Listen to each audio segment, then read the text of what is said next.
Let's talk about education.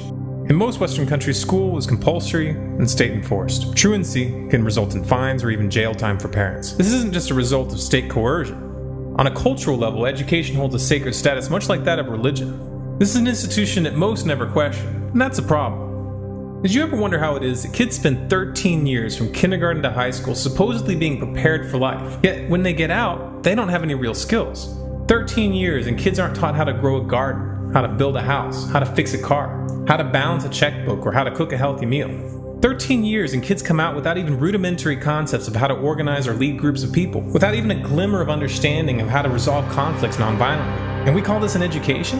Yes, we're taught how to read and write and to perform some basic math, but we aren't taught how to think for ourselves. We aren't taught the principles of logic or how to question an ideology. What we are taught is how to sit at a desk and listen obediently as the world is packaged into a neat little box that we are to accept without question. We're taught to regurgitate that information for test, to give the answer that those in authority demand, but most of all, we're conditioned to conform. And the reward for faithfully jumping through all of these hoops for 13 years is a worthless piece of paper that no employer even asks to see.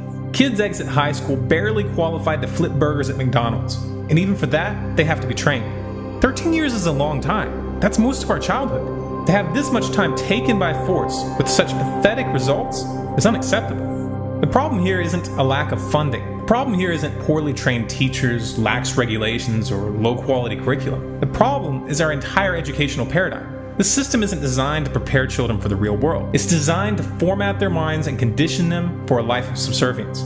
It's designed to create a population of individuals just smart enough to fill out paperwork and punch a time card, but too stupid to question the system itself or the authority of those running it. If we want to change course, we cannot ignore this aspect of our enslavement. There's no point laboring to wake up other adults in our lives if we send our children to be programmed by the state. The revolution of the mind must include a revolution in education. If this is a message you feel the public needs to hear, then be sure to like, favorite, and share this video through as many avenues as possible. If you want more videos like this, be sure to subscribe to this channel, Stormclouds Gathering on YouTube. For updates and bonus content, follow us on Facebook, facebook.com/StormcloudsGathering, on Twitter at Collapse Updates, and our website, stormcloudsgathering.com.